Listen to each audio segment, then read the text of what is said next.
Desde Palacio Nacional y con el presidente de la República, Enrique Peña Nieto, iniciamos estas conversaciones a fondo en el marco del 80 aniversario del Fondo de Cultura Económica. El tema de hoy, las reformas estructurales alcanzadas en los 20 meses del actual gobierno. Y sea que se esté a favor o en contra de unas o de otras de estas reformas, sea que se consideren beneficiosas o incluso nocivas, lo cierto es que por eso mismo y por el peso que tendrán estos cambios en algunos de los campos más sensibles de la sociedad mexicana, todo apunta a que marcarán un antes y un después en la vida nacional. Fíjese, desde 1934 el Fondo de Cultura Económica ha historiado el devenir de México y el mundo. En estas 8 décadas, que se cumplen el mes próximo, el fondo ha contribuido a la búsqueda de esclarecimientos en cada etapa del país. Y en el marco de este aniversario está convocando encuentros de investigadores y hacedores de políticas públicas para analizar aspectos centrales del presente nacional e internacional. Ello va a contribuir al trazo de proyectos editoriales capaces de poner en perspectiva los grandes temas de hoy y permitirá sin duda aportar elementos de juicio a la agenda de las conversaciones y de las discusiones públicas. Y para este primer ejercicio vendrán otros. Vaya nuestro reconocimiento a la buena disposición de este selecto grupo de comunicadores de diversos medios mexicanos que inician con nosotros esta experiencia. En orden alfabético, Pascal Beltrán del Río, director editorial de Excelsior y conductor de titulares de la noche de Excelsior TV. Ciro Gómez Leiva, conductor de Ciro Gómez Leiva por la mañana de Radio Fórmula y autor de la columna La Historia en Breve de Milenio. Pablo Iriart, conductor de Informativo 40 de Proyecto 40 y autor de la columna Uso de Razón del Financiero. León Krause, conductor de Noticias de Univisión 34 y autor de la columna Epicentro de la Universal. Denise Merker, conductora de Punto de Partida de Televisa y autora de la columna Atando Cabos de la Universal. Y Lili Telles, conductora de Informativo 40 de Proyecto 40 y de los programas Cámara Libre y Mitos y Hechos de Televisión Azteca.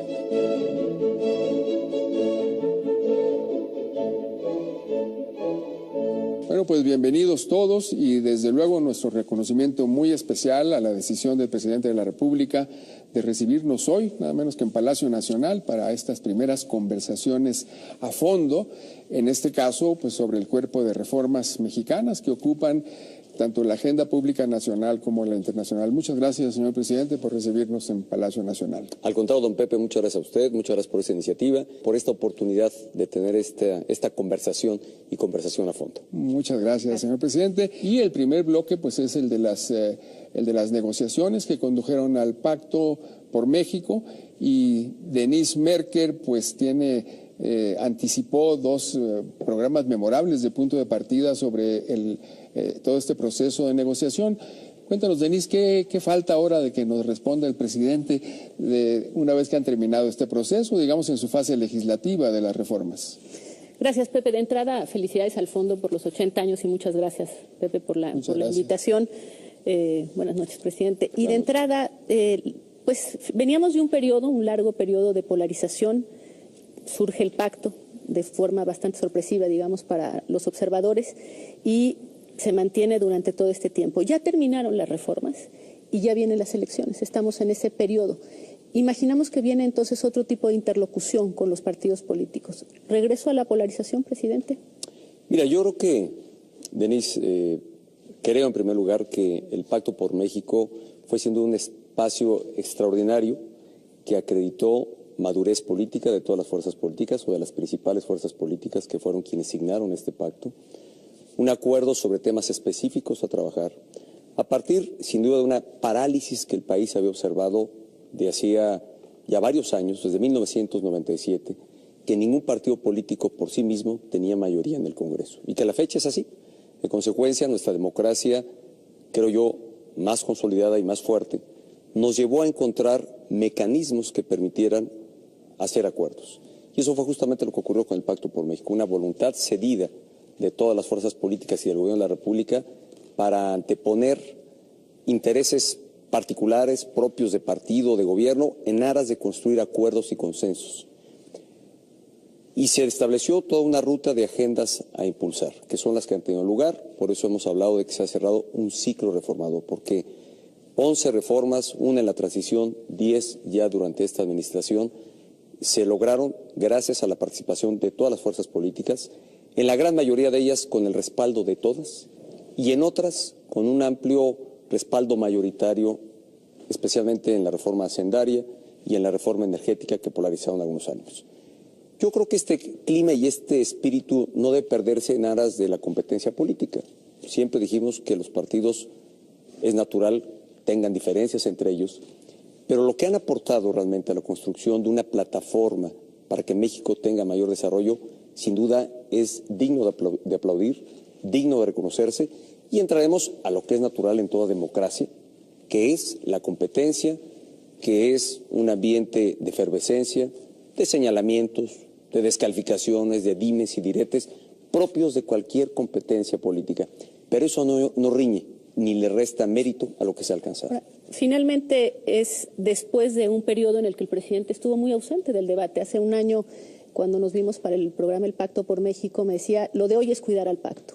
Fuera de una frase que incomodó a los negociadores, que fue aquella en Chiapas de no te preocupes, Rosario, el presidente se echó para atrás y no tuvo presencia pública. ¿Esta entrevista forma parte de ese nuevo periodo? Es decir, un presidente más presente, más activo. A ver, Denise, yo creo que queremos ser explícitos y sobre todo explicar con toda amplitud el alcance de las reformas. Ese es el propósito y sentido de tener esta conversación y que agradezco mucho la disposición para ello. Y no es buscar mayor protagonismo. Yo creo que en el procesamiento de las reformas fuimos muy claros en nuestra posición, presentamos las iniciativas correspondientes y más bien dejamos que el Congreso hiciera el debate, se enriqueciera con las posiciones de las distintas fuerzas políticas y fuimos absolutamente respetuosos de ese procesamiento.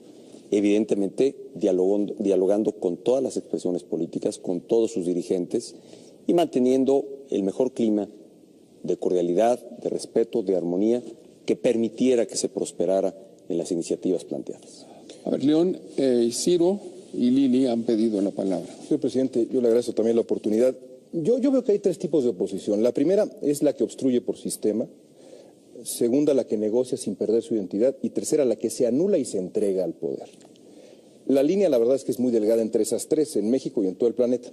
¿Cómo queda la oposición? Es un poco lo que decía Denise. ¿Cómo queda la oposición después del pacto? No nada más la oposición que ha colaborado, sino también esa otra oposición que, por ejemplo, en la elección presidencial tuvo 15 millones de votos y que está en contra del pacto, por lo menos una parte de esa oposición. ¿Qué diálogo habrá con esa parte de la oposición que rechaza el pacto completamente? A ver, ha habido diálogo con todas las expresiones, los partidos políticos que fueron parte del pacto, que firmaron el pacto, y quienes han estado en resistencia y en oposición al pacto. El pacto, creo yo, ya dio de sí. Creo que el pacto, pues, se anticipó, había llegado prácticamente a cumplir con una finalidad, con un objetivo, que fue una agenda y el procesamiento de esa agenda de reformas. Creo que aquí merece amplio reconocimiento todas las fuerzas políticas que respaldaron este acuerdo por transformar a México, por hacer cambios estructurales, es decir, nuevas plataformas que permitieran que el país pudiera crecer, tener mayor dinamismo económico y mayor desarrollo social.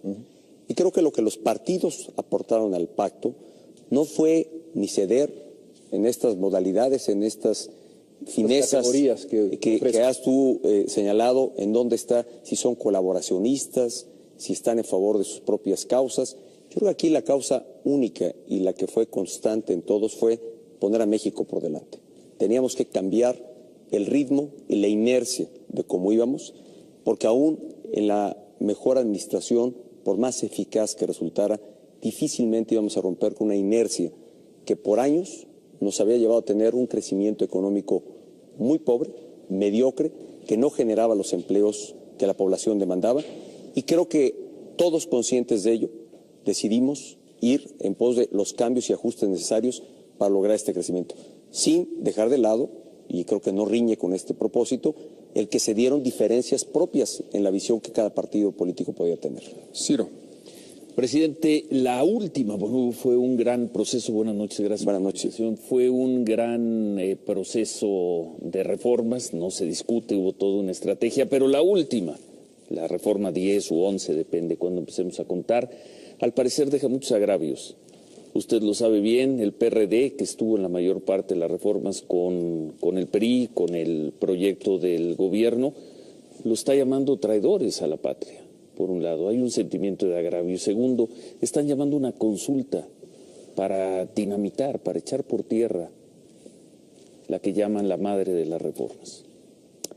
Mira, Ciro, yo creo que parto de decir que todos sabíamos que había una agenda y había temas y claramente identificamos dónde estaba la posición de cada una de las fuerzas políticas. Para nadie era ajeno ni extraño este tema y todas las posiciones son muy respetables. Y yo creo que aquí no se trató de agraviar absolutamente a nadie, simplemente de darle pulso, más bien de impulsar una visión que fue compartida por dos expresiones políticas que son ampliamente mayoritarias dentro de este contexto.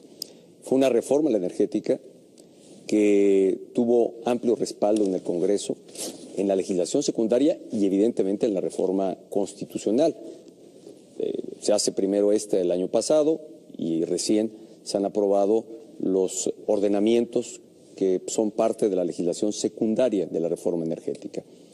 Pero aquí hay que reconocer, primero, en todas las fuerzas políticas hubo un clima de gran madurez que permitió el debate amplio, intenso. Más de 1.300 oradores que estuvieron en tribuna en Senado de la República y Cámara de Diputados, más de 170 horas dedicadas en el Pleno. Ninguna otra reforma ha tenido tan amplio y tan intenso debate como lo fue la reforma energética. Y al final de cuentas creo que no se agravió, más bien prosperó la idea que encontró o el proyecto que encontró un amplio consenso. Y se hizo en estricto respeto al marco legal que hoy tenemos. Y por eso, con respecto a la consulta es un tema que está previsto en la Constitución. Y es una consulta que nunca se ha hecho en México porque no era una modalidad que estuviera inscrita. Es algo que sin duda favorece a nuestra democracia, posibilita que la población pueda opinar sobre cambios trascendentales, pero también la propia Constitución establece condiciones, temas, asignaturas que puedan ser sujetos de esta consulta. No nos corresponde a nosotros dirimir si esta prosperará o no. Yo creo que todas las expresiones políticas o varias veces ya han postulado eventuales consultas que harán. Creo que mucho de esto tiene también un tinte político de cara a la elección del próximo año. Y sí, creo que estará en la Corte definir sobre las preguntas que los partidos políticos postulen, si éstas se pueden realizar en estricto apego a lo que mandata la propia Constitución. Pero lo que hoy es una realidad es que ha habido un procesamiento de una reforma energética como lo mandata nuestra propia Constitución, apegada a la legalidad absolutamente, que encontró un respaldo amplio y mayoritario. ¿Le preocupa al presidente de la República la consulta?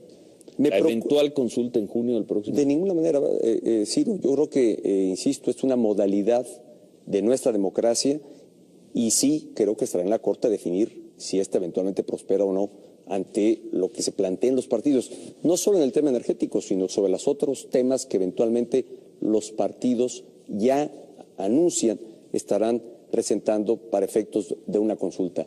Esto no lo hemos visto antes porque es una modalidad nueva dentro de nuestra Constitución que de ninguna manera tampoco se sobrepone a lo que es un órgano o a un poder constituyente que fue el que ha modificado la Constitución y que ha legislado sobre estos temas. Y hoy lo que nos ocupa como gobierno, en este momento, es poner en marcha y en práctica todo lo que está en la Constitución. Esa es la obligación que tenemos como gobierno de hacer vigente lo que hoy está en las leyes. Presidente, no tienen la mayoría, nada más rápidamente, no tiene mayoría entre la población en la reforma energética. 65% en las encuestas dicen no estar de acuerdo con la forma en que se hizo la reforma energética. ¿Delicado o no delicado? Pues mira, yo pondría en duda este tipo de señalamientos. A ver, yo he visto muchas encuestas, unas que muestran mayor aprobación que en otras, y yo no creo que sea la forma de medir una reforma. Creo que además habrá que esperar los beneficios que tenga la reforma para entonces tener un pulso real sobre si la gente está o no en favor de la reforma. Yo estoy convencido, yo tengo una absoluta convicción y por eso el respaldo a esta reforma, de que sin duda es algo que va a deparar grandes beneficios para los mexicanos. Va a detonar empleo, va a detonar energías más limpias, va a permitir que insumos energéticos sean más baratos, como la luz y el gas, y no porque lo estemos postulando a cambio de encontrar el respaldo a la reforma energética, Más bien, esto resultará o será consecuencia de la aplicación de la reforma energética. Que la luz, que el gas sea más barato, porque tendremos aquí mayor producción de gas natural, podremos utilizar este insumo para la generación de energía eléctrica y es una consecuencia. No es que lo estemos ofertando a cambio de que la gente le dé respaldo a una reforma energética. Es consecuencia de la generación de empleos, un sector energético que va a tener mayor desarrollo en el país, va a demandar empleos. Por eso he anunciado que la Secretaría de Educación Pública, conjuntamente con CONACYT, deberán establecer un programa para preparar y capacitar a nuevos profesionistas que la industria energética, la que esté creciendo y formándose en el país, va a demandar.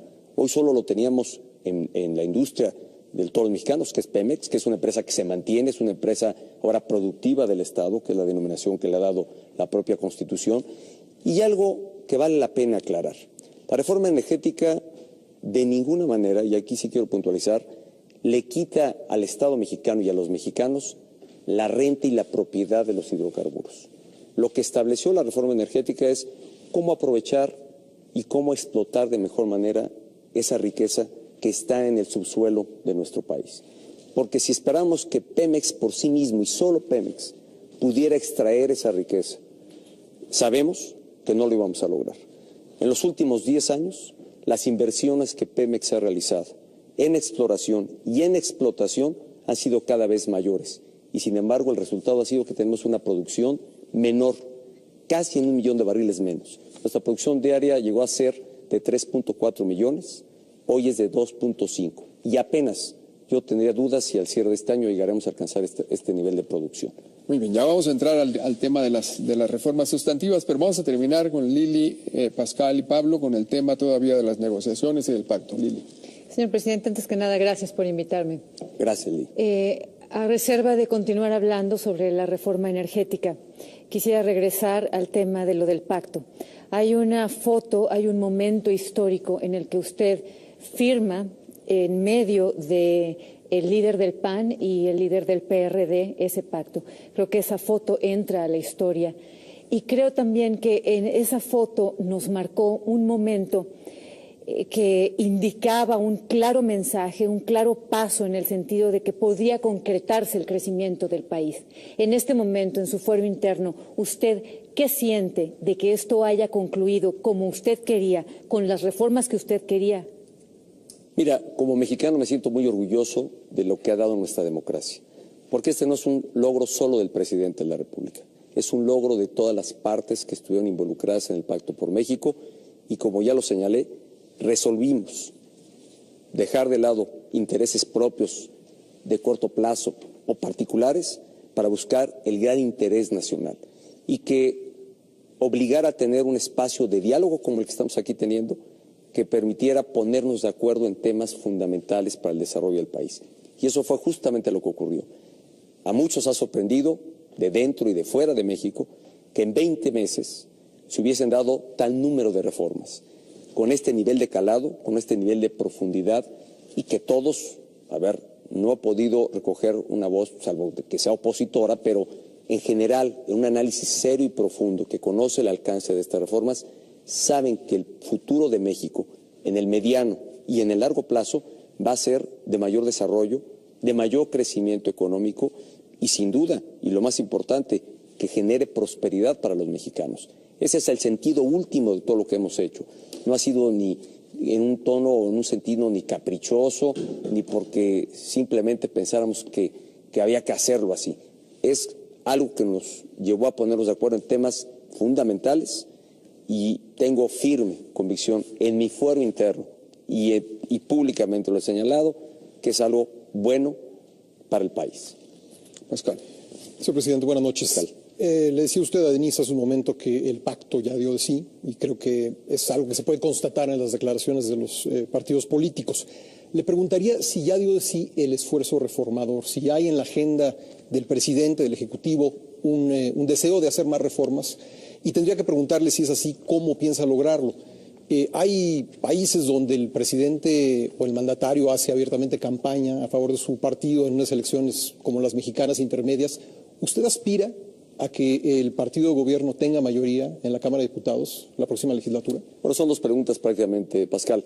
Yo distinguiría de dos momentos. Uno, más bien respondiendo a la última pregunta, el presidente de la República creo que contribuye a fortalecer a su partido a partir de una buena gestión, haciendo lo que tiene que hacer, que es gobernar para todos, dar resultados, encontrar mayores beneficios, y creo que en esa medida el partido que yo represento en el gobierno logra reconocimiento y simpatías.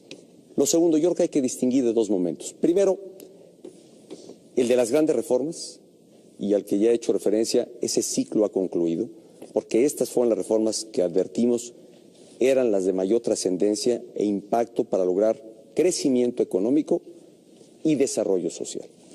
Esto no riñe y distingo de este ciclo reformador de la dinámica normal y regular de todo gobierno, que en el paso y en su dinámica cotidiana tiene que ir actualizando y modernizando el marco normativo en el que actúa o en el que actúan las instituciones del Estado mexicano, o ante iniciativas que permitan asegurar que la gestión gubernamental sea más eficaz.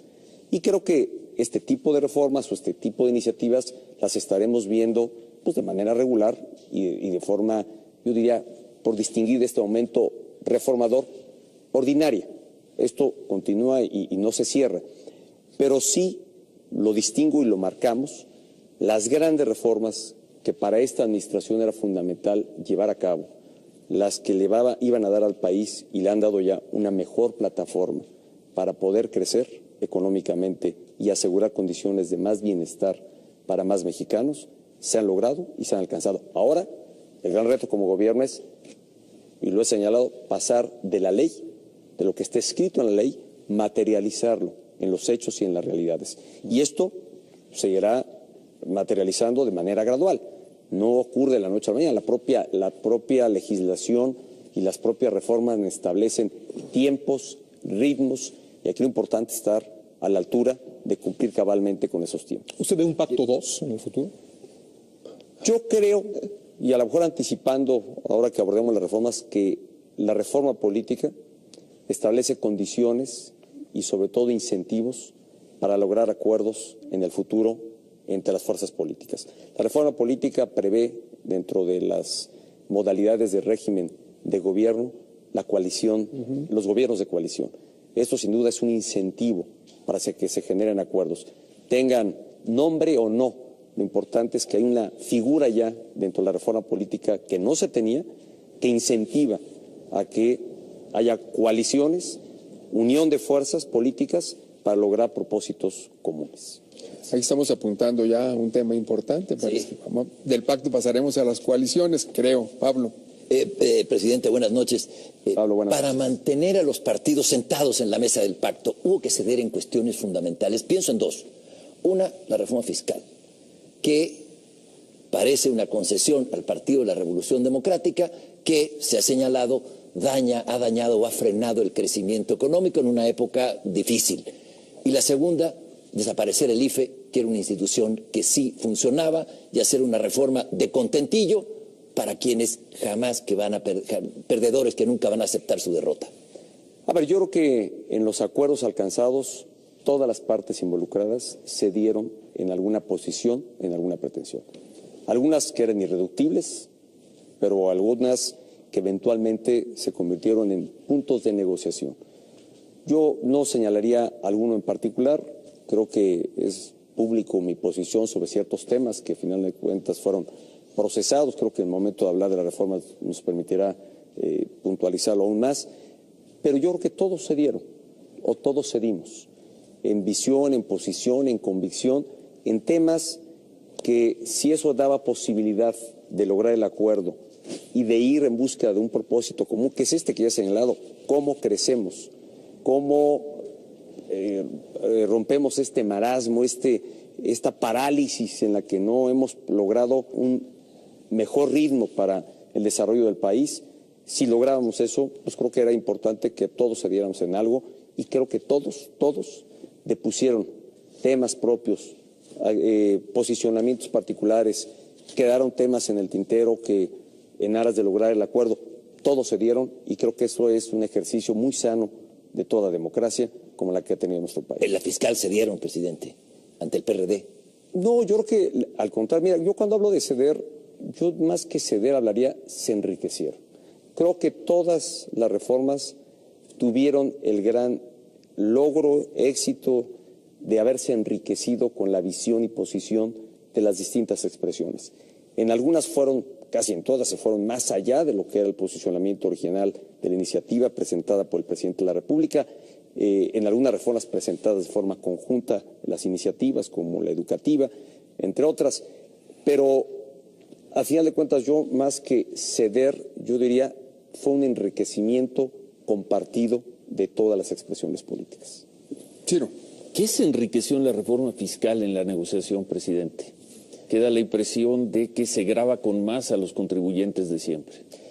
Fíjate que si ya estamos entrando al tema de las reformas, me gustaría... No, es que la tuve de Pablo. Mira, sí. No hay reforma fiscal que sea popular y que sea aplaudida. Pero yo creo que es importante saber de dónde partimos, qué diagnóstico teníamos del país. Somos un país en la región de los que menos o el que menos recaudación tiene. Somos un país que su mayor ingreso, el del Estado, ha venido del ingreso petrolero y que afortunadamente los precios elevados que ha tenido el petróleo no han provocado una crisis mayor, no obstante la producción que es menor a la que se tenía hace una década, de 3 millones a 2 millones y medio de barriles diarios. Ante ello era importante hacer un ajuste y buscar una mejor recaudación. Tampoco iba a haber una reforma fiscal en la que en una sola reforma pues incluyas todo lo que un país debiera tener.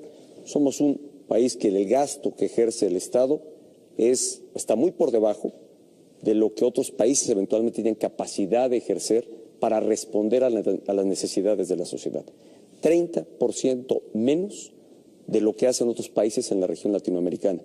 Y ya no te digo si nos comparamos con los países de la OECD, porque ahí es 60% menor. En consecuencia, teníamos que buscar una mejor forma de recaudar y, sobre todo, una mejor forma de redistribuir. ¿Qué decisiones fueron fundamentales? A partir de la distribución del ingreso que tenemos en México, una decisión fue clave: no ir o no incrementar el IVA en medicinas y alimentos. Y, en consecuencia, había que buscar cómo, si no íbamos a hacer esta modificación estructural, cómo encontramos una mejor recaudación. Lo cierto es que se creó un sistema fiscal más simplificado. Las personas de mayores ingresos, que este fue el punto de coincidencia con el PRD, establecer un sistema fiscal progresivo, es decir, que paguen más impuesto quienes más ingreso tienen.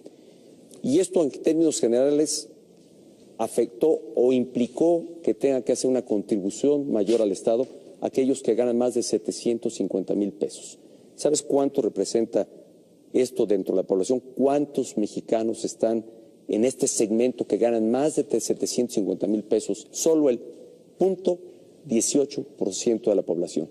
Este es el impacto que tuvo en este segmento de la población, que tendrá que pagar más impuestos por las tasas que se impusieron, y es una tasa además marginal.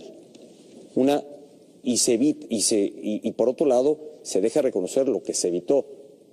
Antes llevaban una doble contabilidad, había un pago de IETU, un impuesto sobre la renta. Hoy se simplificó, se eliminó el impuesto a los depósitos en efectivos, se homologó la tasa del IVA en frontera, que es un tema que evidentemente tiene sus comentarios y descalificaciones, pero si entramos a tocar a mayor profundidad el tema, entraremos el punto de justicia y por qué. Pero son los contribuyentes de siempre, presidente. ¿Mande? Son los contribuyentes de toda la vida. Yo creo que todos contribuyen, Ciro, toda la base de contribuyentes también encuentra la existente y la que se puede ampliar, porque además la propia reforma fiscal previó la creación de este sistema de incorporación fiscal para promover la formalidad y evitar menos informalidad.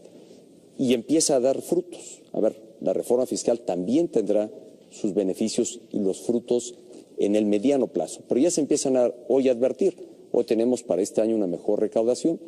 Se estima que para el 2018, al término de esta administración, la recaudación que tenga el Estado será el equivalente a 2.5% del Producto Interno Bruto. Esto es casi 500,000 millones de pesos más, que además está claramente señalado que el destino de esta recaudación adicional está en las asignaturas que tiene mayor rezago: salud, educación, infraestructura y seguridad pública. Presidente, más dinero para el Estado y, sin embargo, así como se pusieron los partidos políticos de acuerdo en temas como este, recaudar más, no se pusieron de acuerdo en lo que fue una de sus promesas de campaña, la Comisión Nacional Anticorrupción. Entonces, por una parte, más recursos extrae el Estado a la sociedad, pero no genera unas instituciones como la Comisión Nacional Anticorrupción para garantizar que justamente ese recurso no se utilice mal. Y hay que decirlo con escándalos de corrupción aquí a la vuelta. A ver, Denise, a mí me gustaría, si quieres, hablamos un poco de esta inquietud. Primero, la corrupción. Yo creo que el tema de la corrupción, lamentablemente, es un cáncer social que no es exclusivo de México, lo es yo creo que de todas las naciones, un tema casi humano que ha estado en la historia de la humanidad y que en México se han hecho esfuerzos porque tengamos instituciones que combatan la corrupción y que además aseguren mayor transparencia. La reforma política logra gran parte de este propósito y esto no significa que se ceda ante otros esfuerzos que deban de hacerse. La Comisión Nacional Anticorrupción, que tú señalas que fue iniciativa que presenté, es una iniciativa que fue aprobada en el Senado de la República y que hoy está en discusión en la Cámara de Diputados. Eso no la sacaron. Sin embargo, hay otras figuras que no sabían, de las que no se ha hablado y que me parece son muy importantes. A ver, no puedes pensar que una sola figura, una sola institución, sea la que nos asegure que no tengamos o no corrupción el día de mañana. Yo creo que mucho de esto tiene que ver con un cambio cultural, tiene que ver con ajustes y con un marco legal que sancione no solo conductas de corrupción dentro del servicio público, sino también dentro del sector privado. La corrupción se alimenta de dos lados. La corrupción no solo viene del orden público, sino viene del orden público muchas de las veces y otras las veces alimentados del orden privado. O sea, es un tema, yo insisto, de orden cultural. No puedes dejar que sea una única institución la que nos garantice que no habrá corrupción en el país. Yo creo que se han creado varias instancias que favorecen a este tema, al combate a la corrupción, que es la Auditoría Superior de la Federación, que precisamente es un órgano autónomo de la Cámara de Diputados, encargada de auditar el ejercicio de los recursos públicos federales. Tienes las propias Contralorías internas que han impuesto N número de sanciones administrativas a quienes han actuado con corrupción o de manera irregular. La reforma política creó dos instancias muy importantes, me parece. El Instituto Federal de Acceso a la Información Pública y de Protección de Datos, que le da otro orden, lo crea como un órgano constitucional autónomo, lo deja como una instancia última por encima de los órganos de transparencia que tienen los estados. Es decir, provoca dentro de ese sistema de transparencia el que cada estado tenga un instituto de transparencia autónomo, pero además se queda en la facultad de ser instancia última revisora de los fallos que tenga estas entidades estatales o estos institutos de transparencia. Le amplía las facultades, amplía los sujetos, objetos de transparencia. Era un instituto que solo revisaba la transparencia dentro del Ejecutivo. Hoy se amplía esta facultad al Poder Legislativo, al Poder Judicial, a los partidos políticos, a los sindicatos que reciben recursos públicos, a los fideicomisos públicos. Es decir, se amplía la revisión y creo que la transparencia en mucho combate por sí misma la corrupción. Y otra, la reforma política creó la Fiscalía Anticorrupción dentro de la Fiscalía General de la República. Es una fiscalía que tendrá, y aquí pues es un tema que estará en el debate que hagan los diputados, porque esta es una figura nueva también, creada a partir de la reforma política, y el tema es cómo se concilia esta posición con la creación del Comisión Nacional Anticorrupción o el debate que resulte. Pero ahí ya hay una figura, obviamente está pendiente de hacerse el nombramiento, pero deriva recientemente de esta reforma política la creación de una Fiscalía Anticorrupción dentro de una Procuraduría o Fiscalía de la Nación, que ahora será autónoma también. A ver, Permíteme. creo que... Sabes que es un tema que platicamos que me gustaría tocar específicamente. Perdón. Pero ya invadieron todos los demás Sí, temas. pues tomaron muy en Denise serio sacó lo de las corrupción, yo quería tocar ese tema. conversaciones. Yo me resisto, señor presidente, a su lectura sobre el orden cultural de la corrupción. Yo vivo en Estados Unidos. Allá hay 13 millones de mexicanos. Si fuera un estado, sería el segundo estado más grande del país. ¿Qué pasa con esos mexicanos? Se detienen en los altos, pagan multas, pagan impuestos. No es así. Yo creo que el problema es un asunto de sistema que viene, francamente, del partido que nos gobernó durante años en este país. Y es un asunto de Estado de Derecho. Yo quería platicarle la diferencia entre Noruega y Rusia, pensando en la reforma energética. La única diferencia es la corrupción. Rusia es una oligarquía dirigida por un autócrata, Noruega es un país vibrante. Noruega ocupa el 5º lugar en la transparencia en el mundo, Rusia 127, México 106. Yo quiero preguntarle, más allá de lo que ya nos ha explicado, y más allá de la lectura cultural a la que yo me resisto, para que al final de su gobierno estemos no en el 106, sino en el 60, ¿qué vamos a hacer? A ver, bueno, quizá podríamos, y creo que no es el propósito de esta conversación, pero con mucho gusto lo hacemos, León. Yo sí creo que hay un tema cultural, lamentablemente, que ha provocado corrupción en todos los ámbitos y órdenes, tanto privado como público. No es un tema exclusivo del orden público. Y se alimenta de ambos lados. Y ha sido así, tú has señalado a un responsable, a un partido político, que es justamente el que yo represento.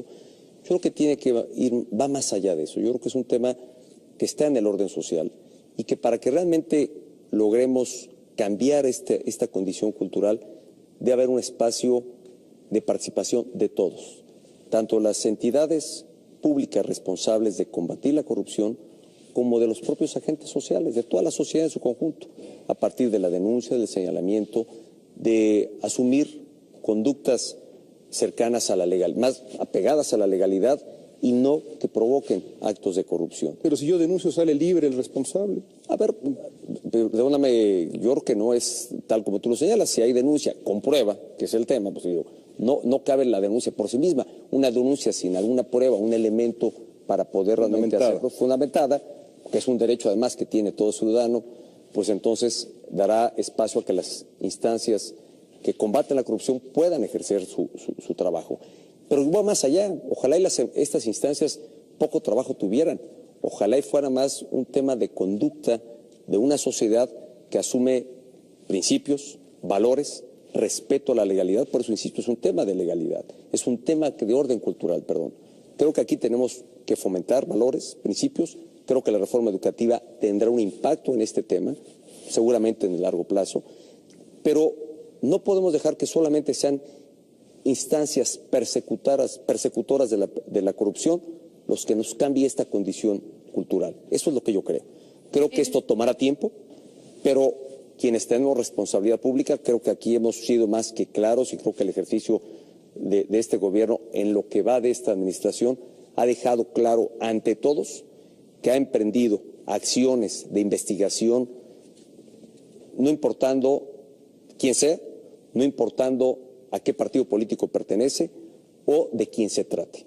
Creo que donde ha habido elementos para actuar contra distintos personajes de la vida pública, de la vida privada, la Procuraduría y este gobierno ha actuado precisamente en favor de la legalidad y del combate a prácticas fuera de la legalidad o presumibles o de presunción de corrupción.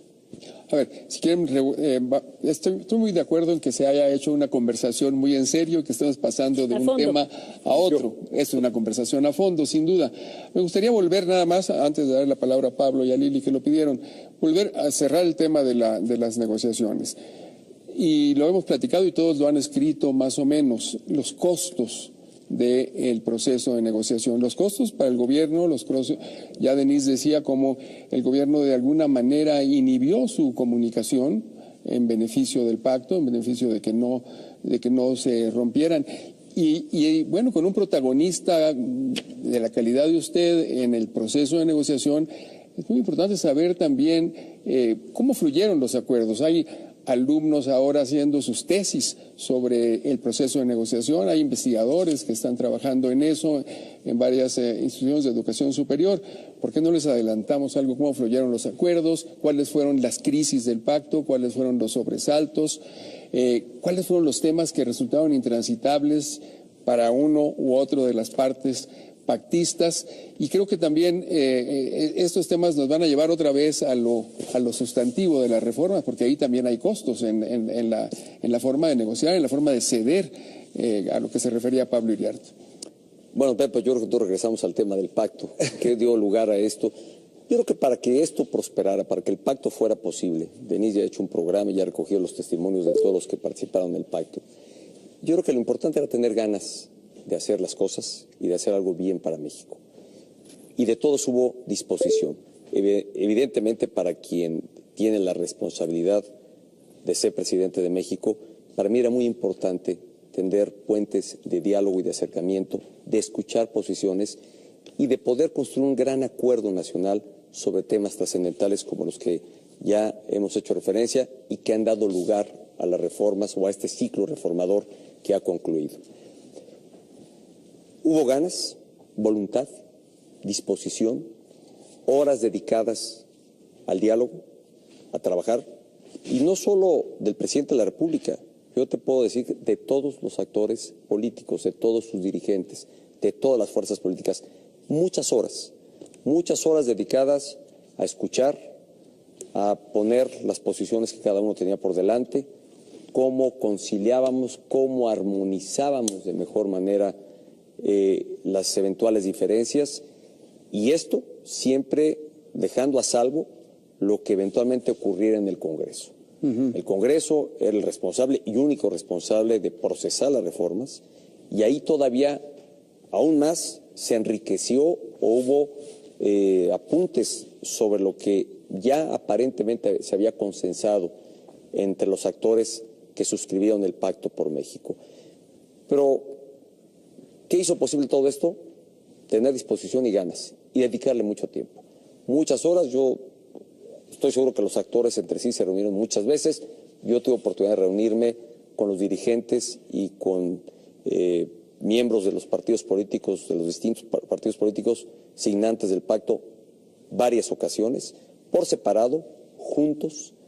Hablamos de esto y del otro, sabíamos y reconocíamos claramente dónde iban a estar nuestras diferencias en algún punto, pero no por eso cejamos, no por eso dejamos de avanzar en temas que a todos nos ocupaba y que todos queríamos que prosperara.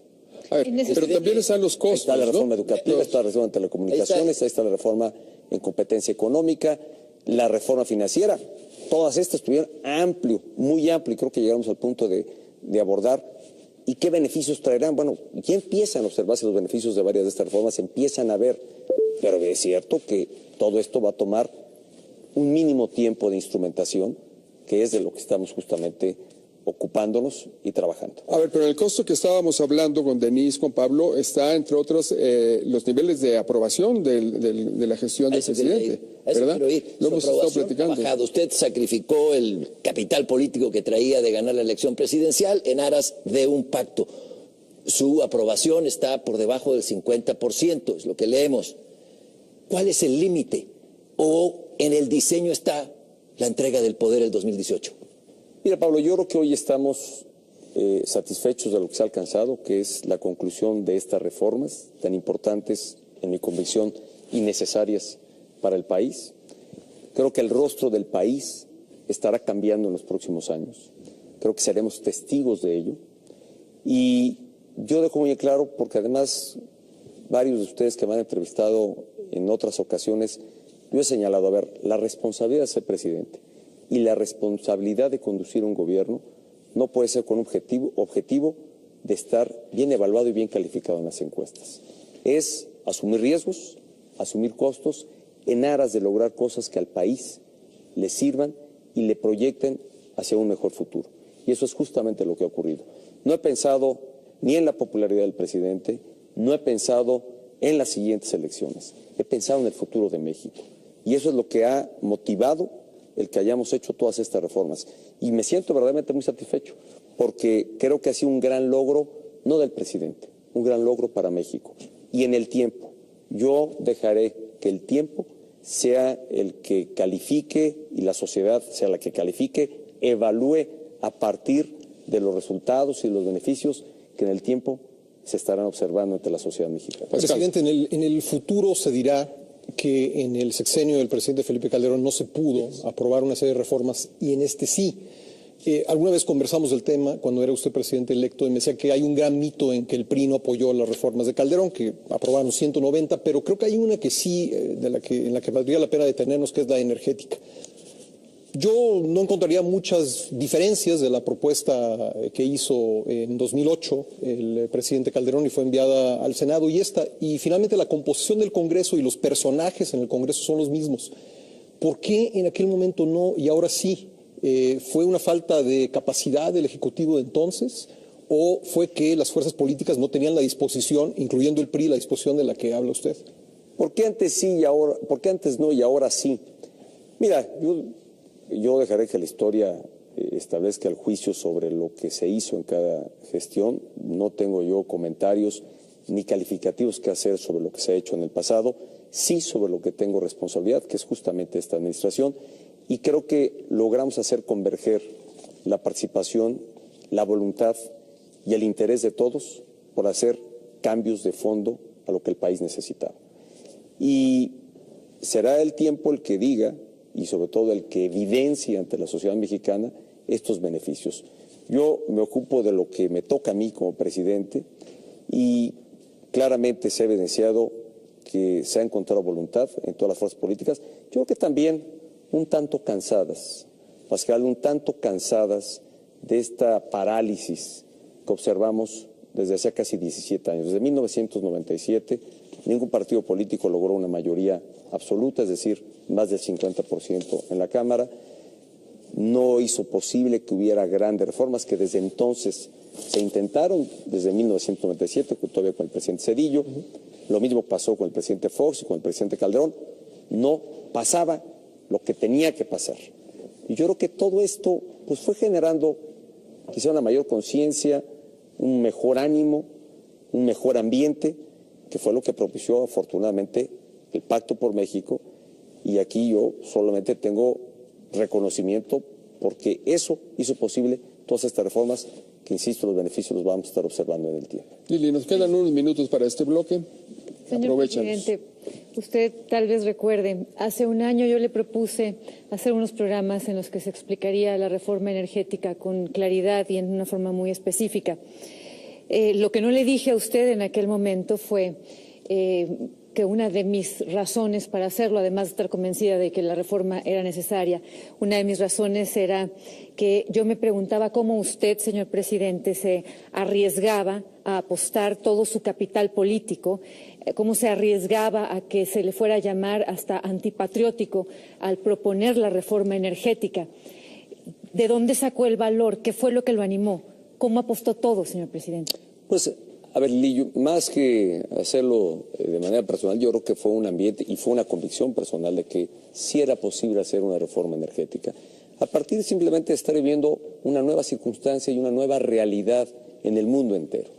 México se estaba rezagando, era el único país en donde no ocurría una reforma energética cuando sí ya había pasado en Brasil, que le deparó crecimiento, combatieron la pobreza, se generaron empleos, llegaron mayores inversiones, como siguen llegando, sigue siendo Brasil el principal destino de inversión extranjera, precisamente por la reforma energética. Lo mismo pasó en Colombia, solamente por hablar de los países de esta región, y México no pasaba nada. Y lo que sí nos estaba ocurriendo es que estábamos perdiendo capacidad de producción de petróleo, no estábamos explotando otros recursos energéticos como el gas natural, estamos importando hoy en día 30% del gas que se consume en el país. Y evidentemente pagando por ese gas un precio mayor al que tuviéramos que pagar si aquí lo produjéramos. El gas natural en Estados Unidos es bastante más barato, estás hablando de $3, $4 aproximadamente. Hoy el gas que importamos debe costarnos, ese 30% que tenemos que importar, debe costarnos del orden de $15. por unidad de gas natural que esté importando. En consecuencia, yo creo que ante este escenario pues era evidente que tenemos que hacer un ajuste. Los otros países lo hicieron. ¿Por qué México no? Por esta historia que nos acompañaba de que no podíamos aprovechar nuestros recursos con participación y con inversión y con capital de riesgo del sector privado, que solamente tenía que hacer el gobierno. Cuando nos excedimos en esto, porque podíamos hacerlo pues contratando crédito, cuando nos endeudamos precisamente para ampliar nuestra capacidad de producción en los años 80, ya todo México sabe qué pasó después de eso. Tuvimos sobreendeudamiento y tuvimos una de las peores crisis económicas que hayamos tenido en nuestro país. Entonces, pues esa era una opción y a la que no quisimos recurrir. Pero sus antecesores lo sabían, lo que usted acaba de decir, y no se atrevieron. ¿Por qué usted sí se atrevió a apostar todo su capital político por esta reforma energética que creo que es la más importante? Pues mira, yo creo que se había intentado. Que transforma el país. Yo creo que se había intentado y sin embargo no había prosperado. Aquí Pascal decía en ese momento, ¿por qué antes no y ahora sí? La verdad es que no tenía una respuesta única a tal pregunta. Hoy lo que sí es un hecho es que se logró un acuerdo, todas las expresiones participaron, incluso yo hice reconocimiento en la promulgación de la legislación secundaria que reconocía a todos los integrantes del Congreso de la Unión más allá del sentido de su voto, porque lo que sí posibilitaron todas las fuerzas políticas, las que estaban a favor y las que estaban en contra, fue un amplio debate sobre la reforma energética, muy amplio, la que más se ha debatido en la historia reciente de nuestro país, la que más horas se han dedicado precisamente a su procesamiento, y se hizo, me parece, en un clima de gran civilidad y de respeto. No vimos tribunas tomadas, no vimos vacíos de parte de la izquierda que estaba en contra de la reforma, la vimos debatiendo, esgrimiendo sus argumentos y encontrando respuesta de parte de quienes estaban a favor de la reforma. Entonces eso hizo posible, más bien eso provocó que hubiera más de 1.300 oradores, tanto del Senado como de la Cámara de Diputados, que por 170 horas estuvieron debatiendo esta reforma. Bueno, nos vamos a tener que ir a un corte. Esto fue como de una hora, don Pepe. Tenemos que quedarnos, ¿no? Tenemos 50 minutos ya, se nos ha ido como agua, pero vamos a tener que regresar también con el debate, como si no lo hubiéramos tenido, sobre las reformas sustantivas, sobre el contenido propio de las reformas, tanto en su sentido general como en las específicas, en aquellas que consideramos más trascendentes, como se ha dicho aquí, y también las más controversiales. Este es el futuro, digamos, del país, el que se está discutiendo. Vamos a volver con estas conversaciones a fondo. Muchas gracias, don Pepe, muchas gracias.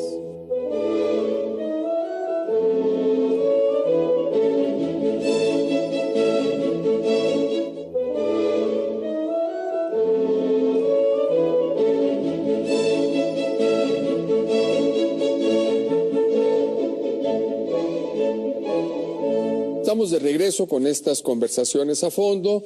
Vamos a seguir, mejor dicho, con el contenido de las reformas, primero desde una perspectiva de conjunto, para luego pasar a cada una de ellas. Y yo quiero empezar con una provocación, antes de darle la palabra a Ciro, que ya me la pidió, con una provocación para todos. Si hace 20 meses les hubieran dicho que 20 meses después se iba a aprobar convertir la Pemex y la Comisión Federal de Electricidad en empresas productivas, si hace 20 meses se nos hubiera dicho que se iba a quitar una camarilla sindical del control de la educación pública, si hace 20 meses ya entramos a los contenidos, se nos hubiera dicho que se iba a aprobar también el fin del monopolio en la telefonía, el fin de la concentración en la televisión con la licitación de nuevos canales. Ese es el marco para entrar a esta visión de conjunto de la reforma, Ciro. Es una primera provocación. Bueno, la tomo y lo repito, lo he dicho en varias ocasiones y lo digo ahora con el presidente Prete, la estrategia me pareció espléndida, una gran gestión política, lo he dicho en muchas ocasiones, lo reconozco.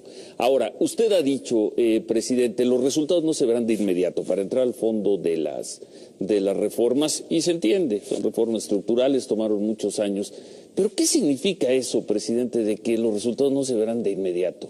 Yo le pregunto como jefe de Estado, ¿en cuánto ve usted el ingreso per cápita de los mexicanos cuando termine su sexenio?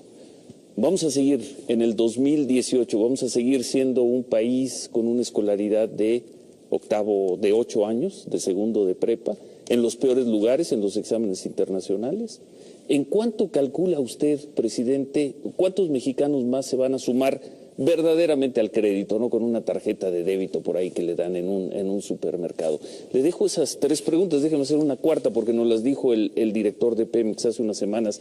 40,000 millones de dólares el próximo año de inversiones por la reforma energética.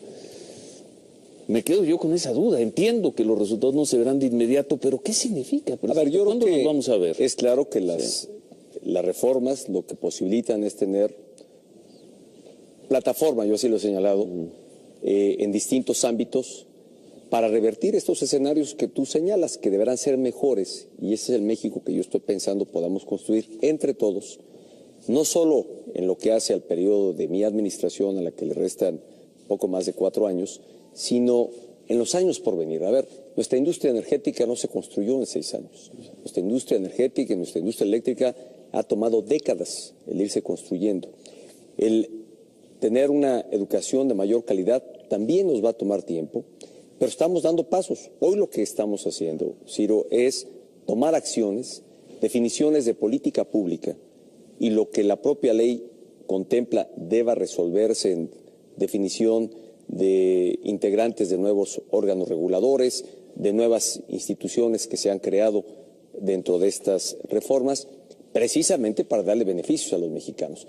Pero es cierto que no tengamos que esperar tampoco que pase mucho tiempo. A ver, es cierto que desde este mismo año ya empieza a haber resultados en alcance a varias de estas reformas que hemos venido comentando. La educativa, por ejemplo. La educativa tiene un propósito, elevar la calidad de la educación.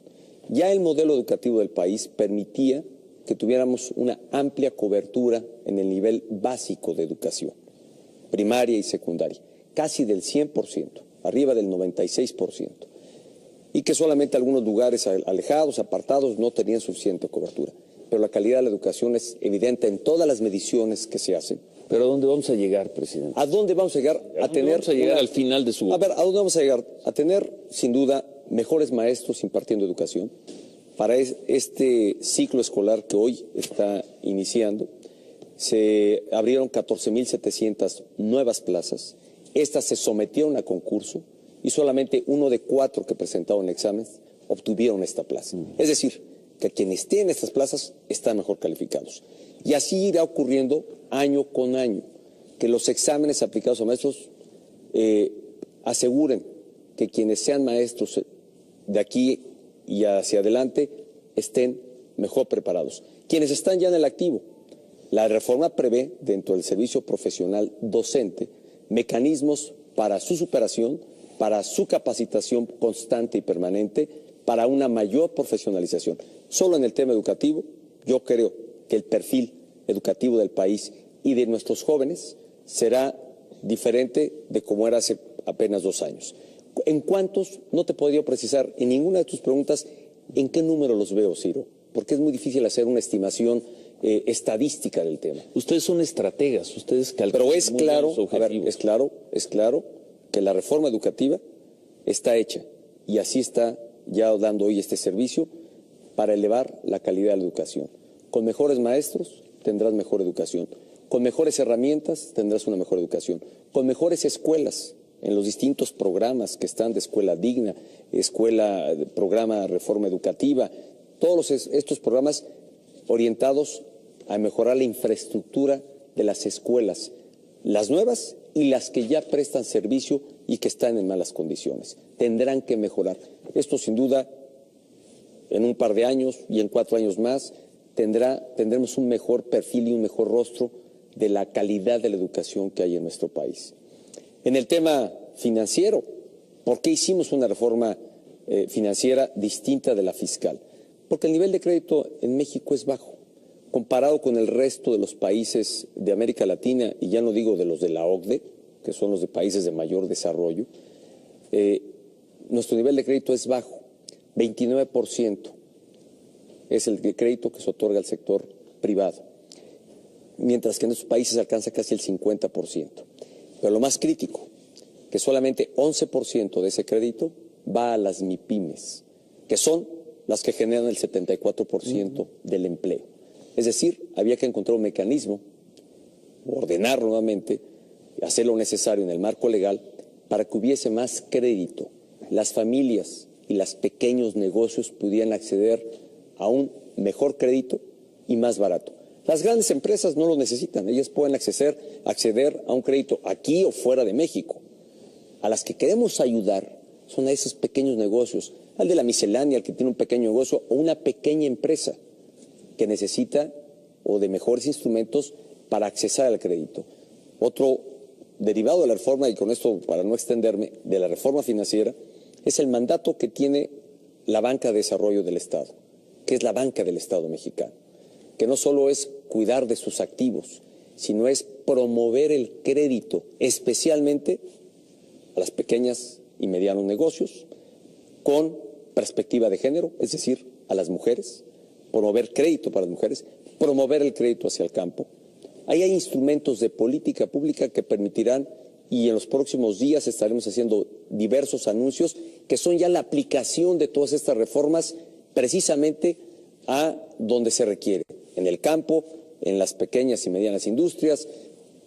Tenemos simplemente de aquí al mes de diciembre del orden de 36 nuevos anuncios que derivan de la propia ley y en programas o acciones de política pública, que es aterrizar las reformas a la realidad. Es, como yo he señalado, poner las reformas en acción. Pascal y Pablo. Retomando tu provocación, Pepe, yo mentiría si dijera que imaginaba hace 20 meses que habría una reforma energética que se negoció, como usted decía, presidente, por muchos años.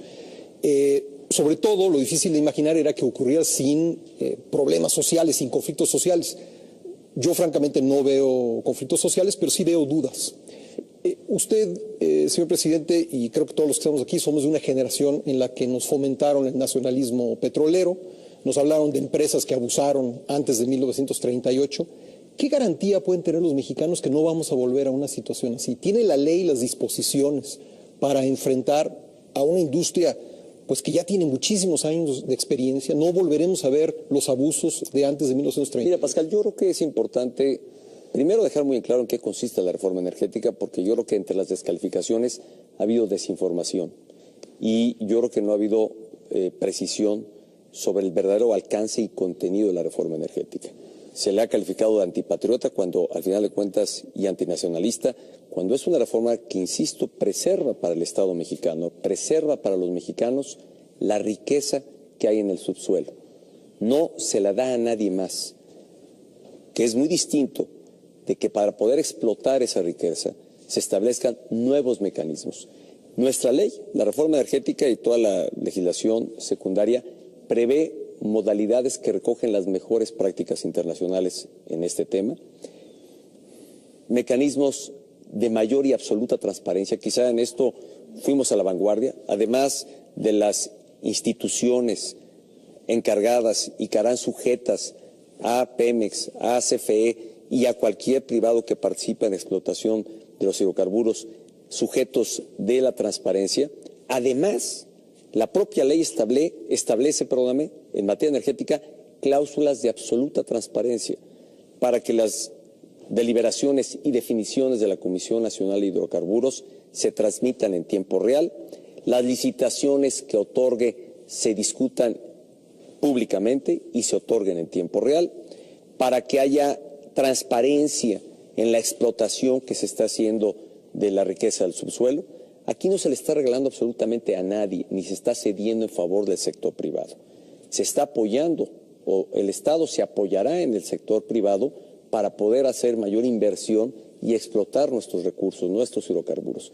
Y aquí hay un comentario adicional que parte de una convicción. Tenemos que aprovechar nuestros recursos energéticos justo cuando tienen valor y cuando se puede aprovechar en beneficio de los mexicanos. Hoy el petróleo vale, hoy tiene un precio más alto de lo que... ¿Cuándo va a ocurrir? ¿Cuándo dejará de tener el precio que hoy tiene? No lo sé. No soy adivino y no puedo predecir eso. Pero lo que sí sé es que hoy el mundo está probando nuevas fuentes generadoras de energía, fuentes más limpias, como la luz solar, el viento, otras fuentes que van a venir a reemplazar en alguna forma al petróleo. Y entonces el petróleo valdrá menos. Entonces, hoy lo que el Estado tiene que resolver es cómo extrae esta riqueza y la aprovecha en beneficio de los mexicanos, cómo hoy que tiene valor lo podemos sacar, no tenemos que importarlo. El petróleo no va a tener el mismo precio siempre, ni creo que a grandes precios, más bien creo que es un recurso no renovable, lo sabemos desde que cursamos la primaria, que se va a acabar, pero que hay que aprovecharlo hoy que tiene un valor. Entonces, yo creo que la reforma energética, Pascal, regresando a tu pregunta, primero, preserva la riqueza en favor del Estado y establece nuevas modalidades para la explotación de este recurso y que va a tener en consecuencia los beneficios que aquí ya hemos compartido. Va a bajar la luz porque la producción de luz a través de utilizando gas natural permitirá un costo de producción menor y que impactará la tarifa de luz que se tiene. Hoy en nuestro país pagamos una tarifa de luz eléctrica más alta que otras partes del mundo, especialmente que Estados Unidos, 22% en promedio por encima de las tarifas, y no sigue las tarifas industriales. Y cuando hablo de tarifa industrial no es la que pagan las grandes empresas, porque esas generan su propia energía, sino hablo de las pequeñas y medianas empresas que no tienen recursos ni capital para poder generar su propia energía. Ya las grandes la generan para sí mismas. 30% de la electricidad que se genera en el país, 30% ya hoy lo genera el sector privado para uso de ellos mismos y pagan una tarifa mucho más baja, porque evidentemente les cuesta menos producirlo. Entonces, esto lo que buscamos es que este beneficio se extienda a todas las familias mexicanas y a los pequeños y medianas empresas que son las que generan el empleo en México. Ya me he ocupado 2 reformas y mejor siguen provocándome y me voy extendiendo yo con mi respuesta. Pablo y Denise. Perdón la insistencia sobre este tema, pero hay escepticismo en cuanto a los beneficios y los beneficiarios de las reformas. Se teme, y tal vez con alguna razón, de que de estos cambios salga una nueva y pequeña camada de ricos y la inmensa mayoría de los mexicanos se quede nada más mirando los beneficios que no le llegan. Pablo, yo preguntaría hoy a los mexicanos qué cambio o qué de lo que hoy es el modelo de generación de riqueza energética les ha cambiado o hace un cambio en su vida que es el que queremos lograr con la reforma energética. ¿En qué encuentran un beneficio hoy en su estado de cómo están las cosas? ¿Creen? Lo que hemos postulado creemos que lo que se ha cambiado, que el nuevo marco y modelo que estamos instrumentando sí va a cambiar la realidad de los mexicanos. Y a partir de que tenemos esta firme convicción, es que se ha establecido este modelo con parámetros, con el uso o la puesta en marcha de prácticas internacionales exitosas, incluso de mayor avanzada en términos de transparencia que las que se tienen en Noruega, que es un modelo a nivel mundial. Y yo creo que esto va a traer beneficios a los mexicanos. Porque la pregunta sería a la inversa. Hoy los mexicanos, ¿qué beneficio mayor encuentran ante este diagnóstico que hemos presentado? La tarifa de luz es alta, gas tenemos que importar, no somos autosuficientes y es caro, tenemos que importar fertilizantes que bien podíamos producir con gas natural. Estos beneficios hoy sin duda los mexicanos no los tienen y tenemos que romper el modelo o el sistema, este modelo que teníamos de producción, simplemente porque me parece anacrónico, fuera del orden mundial que hoy tenemos, cuando estamos viendo que Estados Unidos en la frontera norte está encontrando otras fuentes generadoras de energía y de riqueza, que muchas empresas están tratando de ubicar a dónde ubicarse en razón de un insumo más barato, que muchas que se fueron a China hoy están regresando a los Estados Unidos, o por qué no pasar por México si encuentran aquí un insumo mucho más barato. Y el hecho de que pasen aquí es que van a venir a invertir y van a generar empleo, que es lo que necesitamos en México, y empleo mejor pagado y remunerado. Por cierto, la reforma energética, como ya lo anticipé, prevé que el desarrollo de esta industria tenga demanda de más técnicos y de profesionistas en el tema energético. Por eso es que habrá que establecer todo un programa de preparación y capacitación para muchos mexicanos. Se estima que en los próximos 5 o 6 años se estén generando del orden de 500,000 empleos. Esa es la proyección, hablando de números que siempre serán un tanto inciertos, pero al menos aquí hay una proyección en razón de la explotación de barriles que se tendrá. Entonces, ¿cuánto demandará la industria? Creemos que serán 500,000 empleos que se estén generando dentro de la industria energética del país. Denise, un minuto. Sí, retomando los temores de los que están hablando Pascal y Pablo, sobre qué capacidad del Estado mexicano para evitar que esto termine justamente en unos cuantos ricos o en unos ricos extranjeros que incluso vengan y nadie los controle, nadie tenga la capacidad de ponerle realmente límites. Déjeme darle un ejemplo que está ocurriendo en la minería. La semana pasada, una empresa no internacional, mexicana, Minera México, con una mina, tiene un derrame, contamina los ríos de Sonora, da una explicación que resulta una mentira, esto lo dijo la Profepa y la Conagua, no avisa a tiempo, con fuertes daños para quienes están en la zona de Sonora. Hoy pensamos, por toda la información que tenemos, que lo más que les va a pasar a esa empresa es una multa de 4 millones de pesos. Es una empresa que tiene ventas consolidadas el año pasado por 9,300 millones de dólares. Yo no creo que esa multa les vaya a hacer ni cosquillas. Sin embargo, hoy no hay agua en esas zonas que beber. Los niños no entraron a clases como el resto de los niños. Ahí es otra industria, es una industria mexicana. Pero si vemos esta incapacidad de ponerle límites, de tener una fuerza para controlar a una industria como la minera, ¿por qué pensamos que sí va a haber capacidad para controlar, para defender a las comunidades frente a la fuerza de grandes conglomerados de petróleo? Bueno, yo respondería con 2 sentidos. Uno, primero, yo no anticiparía cuáles son las sanciones que le van a imponer, pero sin duda el daño que se ha hecho a la población y sobre todo al medio ambiente, por la información que tengo, es elevado. Yo presumo que aquí no cabrán sanciones menores y eso habrá que ver lo que la Profepa y la justicia aplique sobre este tema. En lo segundo, yo insisto, Denise, a ver, la gran pregunta que habría que responder es si nos manteníamos como íbamos y en algo que no iba a deparar, yo creo que en el tema energético, nada positivo, o migrábamos a un modelo de producción que el mundo tiene, que otros países tienen, que han hecho reformas para tal propósito y que han resultado exitosas.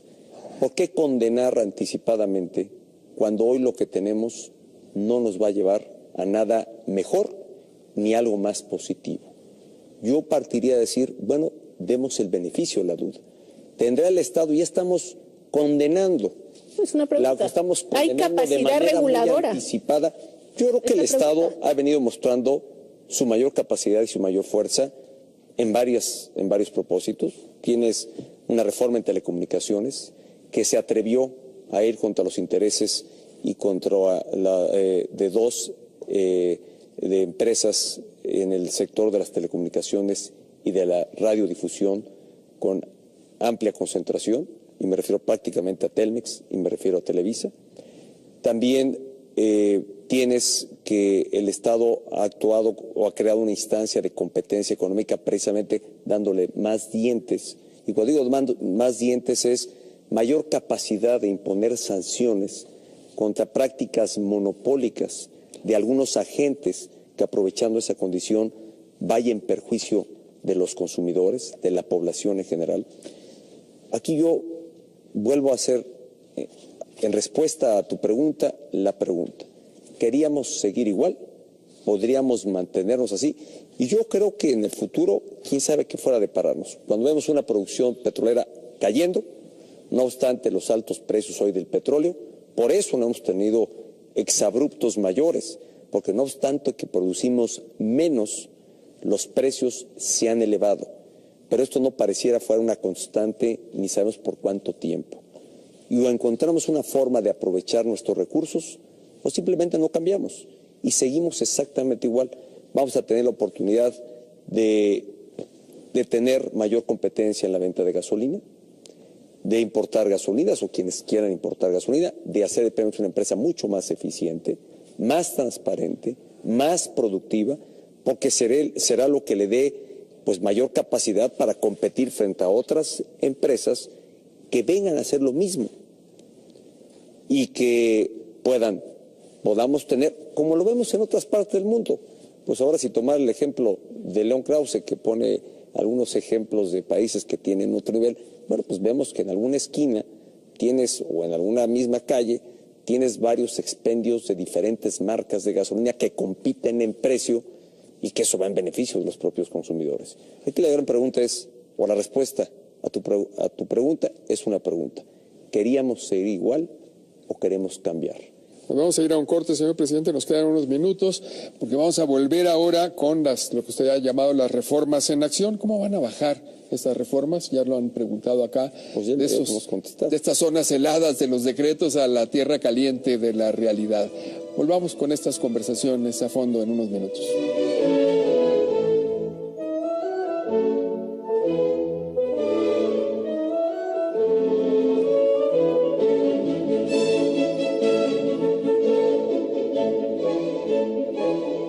Estamos de regreso con estas conversaciones a fondo y pues vamos con el contenido del último bloque, con lo que el presidente ha llamado las reformas en acción. ¿Cómo es que van a bajar las reformas de este reino helado de los decretos a la tierra caliente de la realidad? La prensa pues ha sido muy entusiasta en general, la prensa global, incluso con la fase legislativa, con el éxito, pero al mismo tiempo ha recrudecido su escepticismo en las últimas semanas sobre cómo se van a operar estas reformas, si se van a operar con eficacia, con transparencia, si van a servir, como se ha dicho aquí, a todos los mexicanos. Y León traía una perspectiva desde lejos. A ver, León. Retomando un poco lo que decías de la prensa internacional, Pepe, y habiendo hablado con algunos inversionistas, ellos tienen dos preguntas: leyes y aplicación de las leyes. Pascal hace unos minutos hablaba de la situación antes de 1938. Yo quiero hablar muy brevemente de la situación a finales de los 70, porque usted decía, ¿por qué no nos dan el beneficio de la duda? Porque la burra no era arisca, evidentemente. Ya vimos esta película, es decir, ya nos dijeron vamos a administrar la abundancia. Es una pregunta con una respuesta muy rápida. A usted le gustan los compromisos desde hace mucho tiempo. ¿Usted se compromete a que en el futuro no vamos a estar sentados aquí, usted y nosotros, y vamos a tener que hablar de contratos a amigos, de abusos, del surgimiento de una nueva clase de ricos desde el poder? ¿Se compromete usted a eso? Mira, León, yo me comprometo a aplicar la ley y la legislación secundaria como está, y que precisamente ante estos dudas o suspicacias que eventualmente hay, se creó una legislación que cuida, yo creo que en sus mayores alcances, incluso en una legislación de avanzada, y ya decía yo, incluso mejor en este tema de transparencia a la que se puede tener en el país que es un referente mundial en este tema como es Noruega.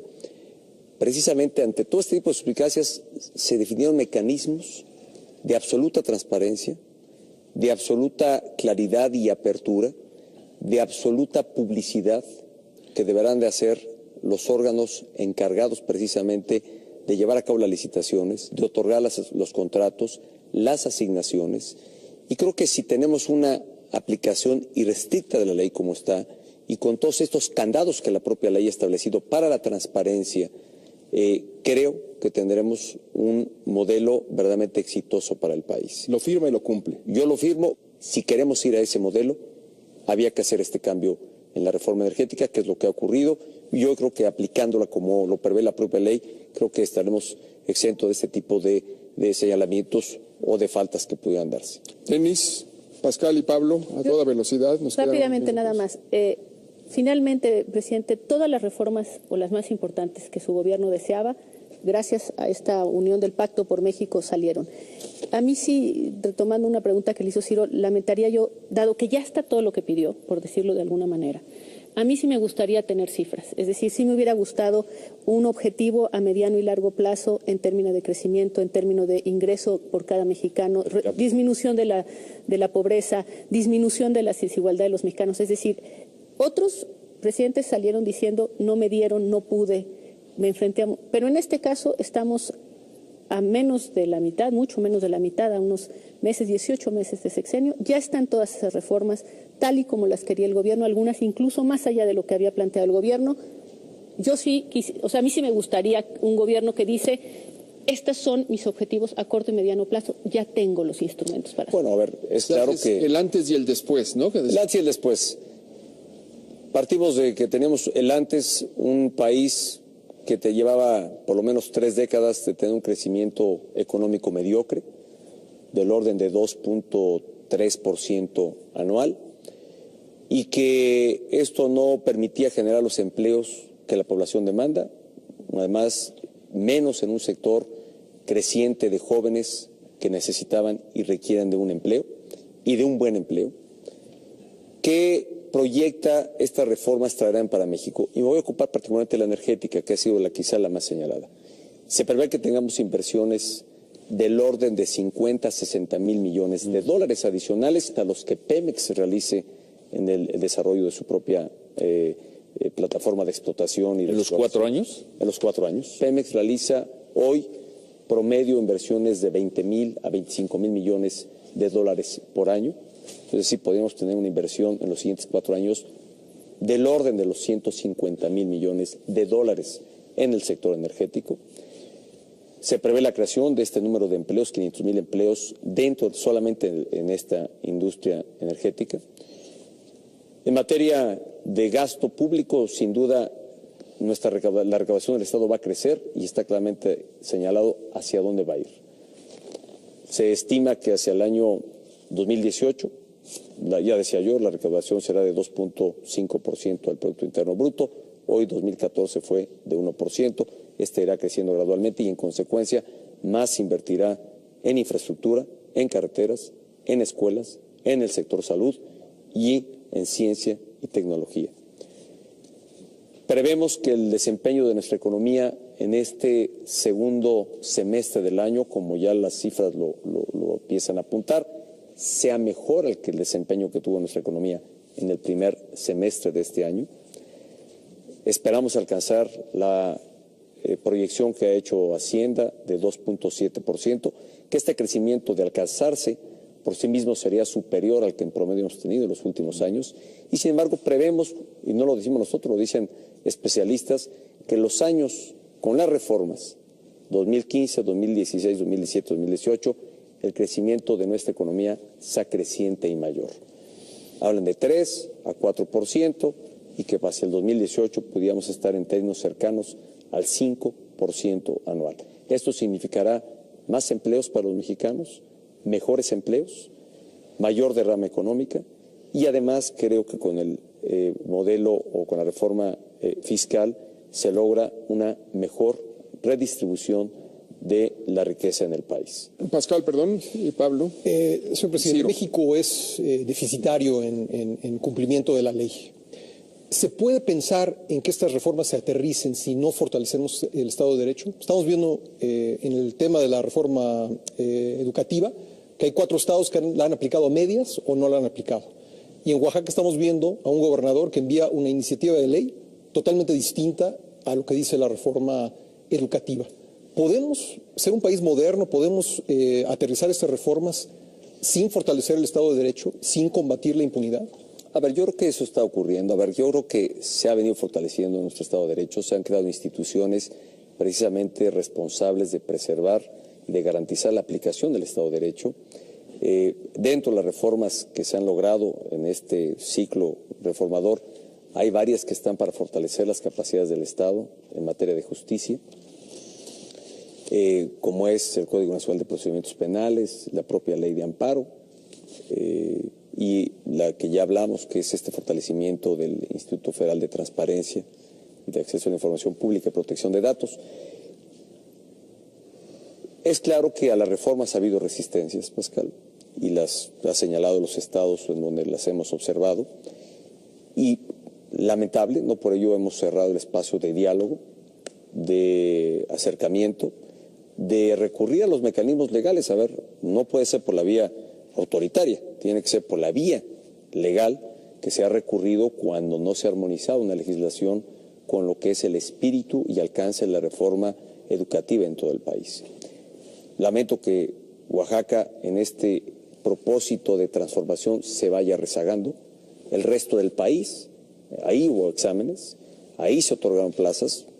Oaxaca entrará en otro ritmo a partir de esta resistencia que ha ofrecido y yo espero que se supere.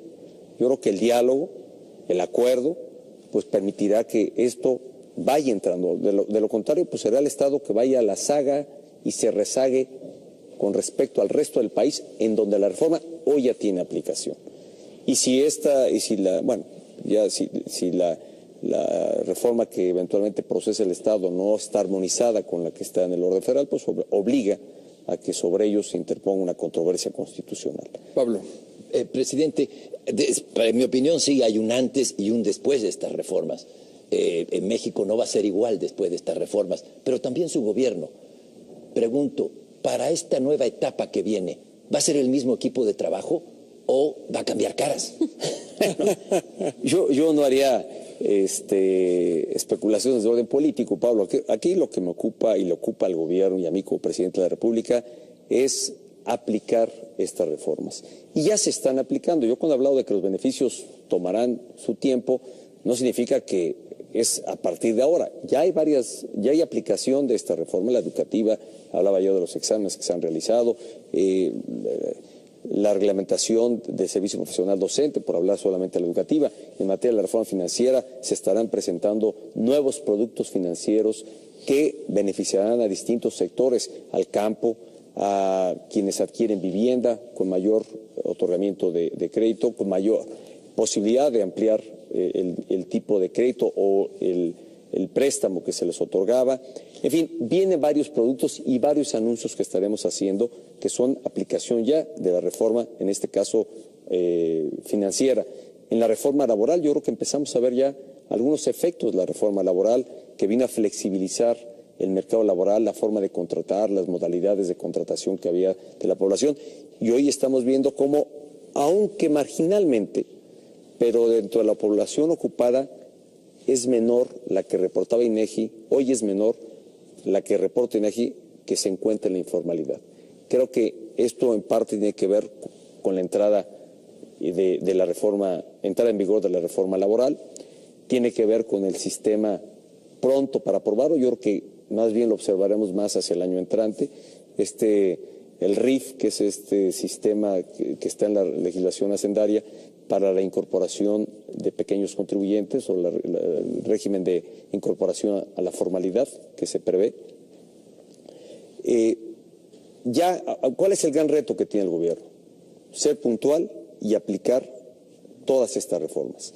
Y lo estamos haciendo. Lo estamos haciendo. Donde hay resistencias, no podemos aplicarlas de manera autoritaria, sino tenemos que aplicarlas al amparo de la propia ley. Y es como lo estamos haciendo.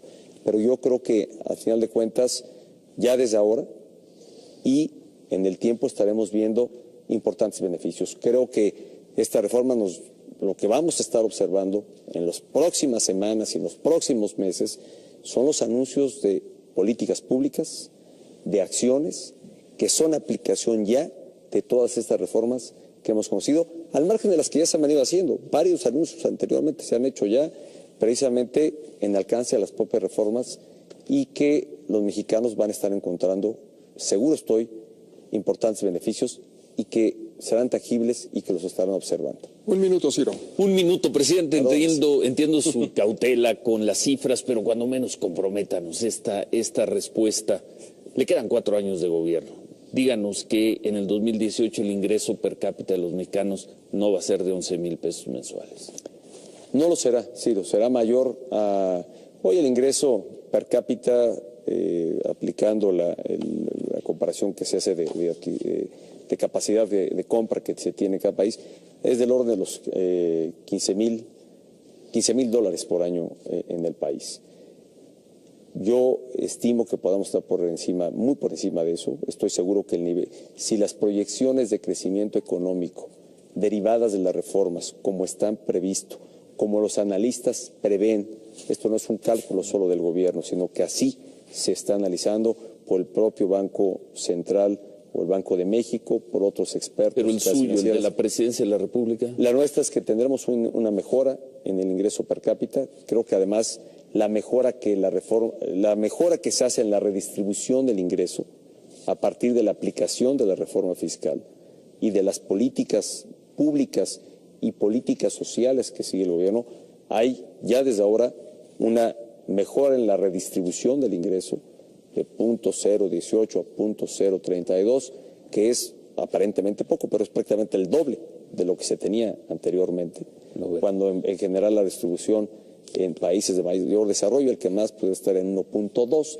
es decir, todavía estaremos a 4 veces la distancia de aquellos que van más adelante, pero sí del doble de la que teníamos anteriormente. Esto sin duda nos permite anticipar que el ingreso per cápita será mayor, que el nivel de bienestar en México será mayor. Ese es el México con el que yo me comprometí, el que quiero alcanzar, y creo que si apuramos la aplicación de estas reformas y de todas las otras políticas, porque no todos son las reformas.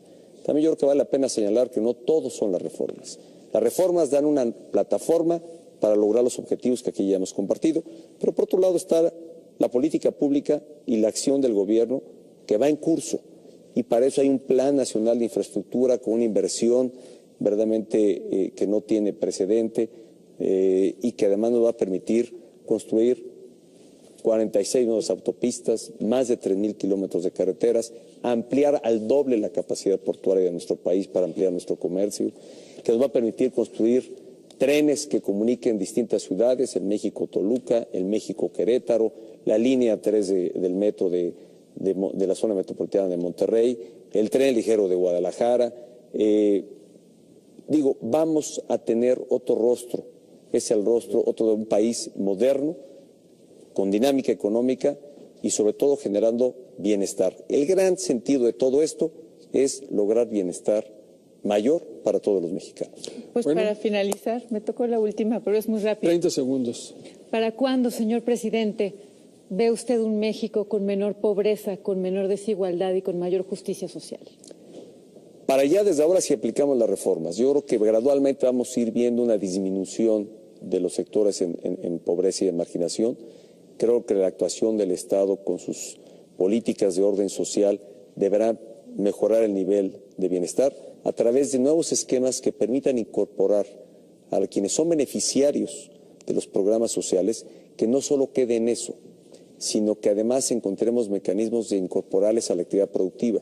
Hoy queremos darle pleno seguimiento y apoyar a que toda esta gente en el mayor rezago y pobreza pueda incorporarse a condiciones de mayor bienestar. Bien, pues este ejercicio llega a su fin.